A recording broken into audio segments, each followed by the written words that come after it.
Assalamualaikum warahmatullahi wabarakatuh. Selamat pagi anak-anak. Bagaimana kabarnya hari ini?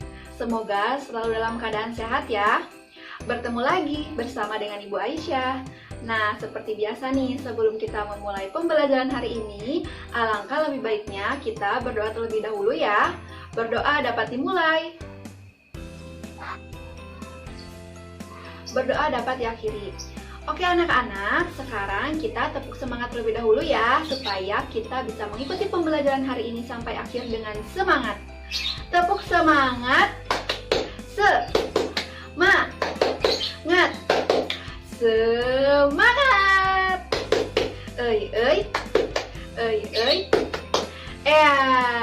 Sekali lagi ya, tepuk semangat. Semangat. Semangat.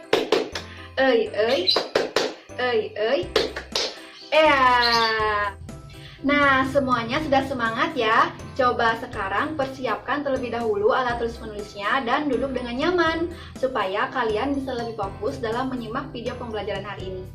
Oke, sekarang simak baik-baik materi yang akan Ibu sampaikan ya, supaya kalian bisa memahaminya dengan baik.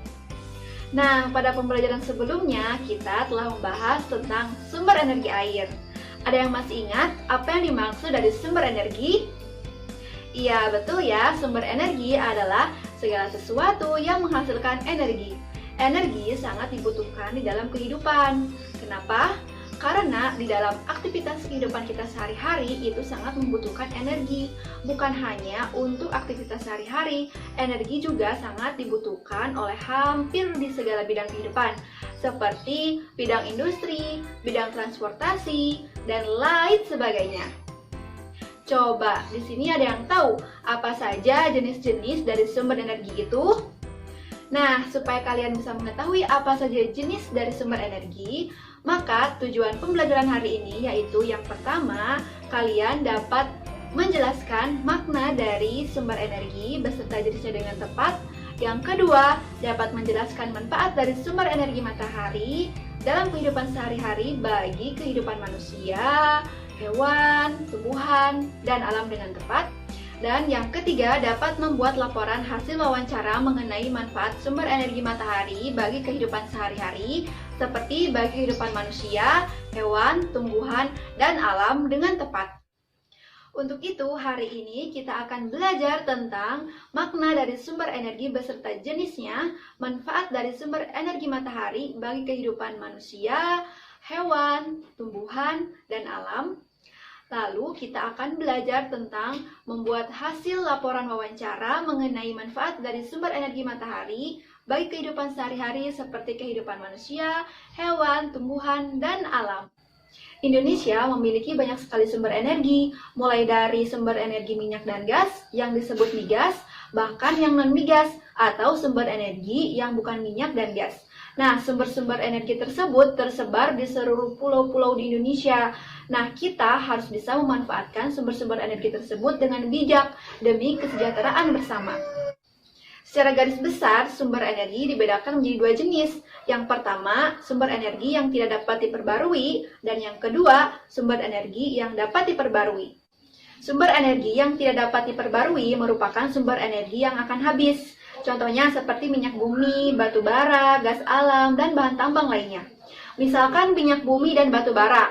Minyak bumi dan batu bara berasal dari tumbuhan dan makhluk hidup yang terpendam di dalam tanah selama jutaan tahun. Nah, minyak bumi dan batu bara akan habis jika digunakan secara terus-menerus dan dibutuhkan waktu yang cukup lama sampai berjuta-juta tahun supaya minyak bumi dan batu bara dapat tersedia kembali. Oleh karena itu, kita harus bisa menggunakan atau memanfaatkan minyak bumi dan batu bara dengan baik dan bijak. Kemudian, sumber energi yang dapat diperbarui merupakan sumber energi yang tidak akan habis. Contohnya seperti air, matahari, hewan, dan manusia. Matahari tidak akan habis meskipun kita gunakan secara terus-menerus. Matahari merupakan sumber energi yang dapat diperbarui dan merupakan sumber energi terbesar di bumi, sehingga energi matahari bermanfaat bagi seluruh alam, terutama makhluk hidup. Apa saja ya manfaat matahari bagi kehidupan kita? terutama bagi manusia, bagi hewan, tumbuhan, dan alam. Bagi manusia, energi cahaya matahari dapat digunakan untuk mengeringkan pakaian. Bagi tumbuhan, energi cahaya matahari dapat digunakan untuk proses fotosintesis dan membantu pertumbuhan tanaman. Bagi hewan, energi panas matahari dapat digunakan untuk menghangatkan tubuh dan beraktivitas di pagi dan siang hari. Bagi bumi, energi cahaya matahari dapat digunakan untuk menghangatkan suhu bumi dan menerangi bumi di pagi dan siang hari. Nah, sekarang kita akan melanjutkan membahas tentang wawancara. Dalam melakukan wawancara, kita harus memperhatikan beberapa sikap, seperti menggunakan bahasa yang sopan, menggunakan pertanyaan yang singkat dan mudah dipahami, dan tidak menyela atau memotong pembicaraan. Kemudian, ada beberapa kata tanya yang dapat digunakan dalam membuat pertanyaan wawancara. Yang pertama, apa, lalu siapa, di mana, kapan, mengapa, bagaimana, dan berapa. Kata tanya apa digunakan untuk menanyakan benda, keadaan, atau perbuatan. Kata tanya siapa digunakan untuk menanyakan orang atau pelaku. Kata tanya di mana digunakan untuk menanyakan tempat. Kata tanya kapan digunakan untuk menanyakan waktu. Kata tanya mengapa digunakan untuk menanyakan sebab atau alasan terjadinya suatu peristiwa. Kata tanya bagaimana digunakan untuk menanyakan proses terjadinya suatu hal. Dan kata tanya berapa digunakan untuk menanyakan jumlah. Kemudian, berikut merupakan contoh laporan hasil wawancara tentang kondisi lingkungan. Nah, supaya kalian bisa lebih memahami lagi mengenai contoh laporan hasil wawancara berikut ini, maka nanti Ibu akan mengirimkannya juga di grup WhatsApp. Nah, selanjutnya kita akan mengerjakan beberapa soal. Yang pertama, sebutkan apa saja jenis dari sumber energi. Yang kedua, jelaskan apa yang dimaksud dari sumber energi yang tidak dapat diperbarui dan sumber energi yang dapat diperbarui.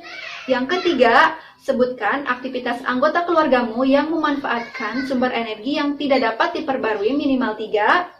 Yang keempat, sebutkan aktivitas anggota keluargamu yang memanfaatkan sumber energi yang dapat diperbarui minimal 3.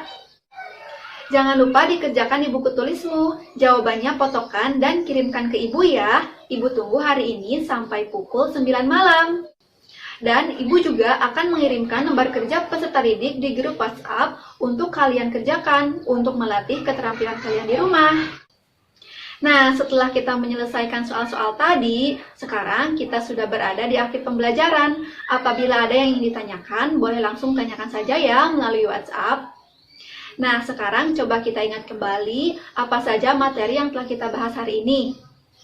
Iya, yang pertama kita telah membahas tentang makna dari sumber energi beserta jenisnya. Yang kedua, kita telah membahas tentang manfaat dari sumber energi matahari. Yang ketiga, kita telah membahas wawancara dan contoh membuat laporan hasil wawancara. Untuk pertemuan selanjutnya, kita akan membahas tentang hak dan kewajiban terhadap sumber energi. Kalian bisa belajar dari sekarang untuk mempersiapkan materi yang akan kita bahas pada pertemuan selanjutnya. Oke anak-anak, cukup sekian materi yang bisa Ibu sampaikan hari ini. Semoga bermanfaat ya. Dan jangan lupa untuk absen di kolom komentar dengan format nama dan kelas. Terima kasih sudah menyimak video pembelajaran hari ini dengan sangat baik. Mohon maaf apabila ada kesalahan. Terima kasih. Wassalamualaikum warahmatullahi wabarakatuh.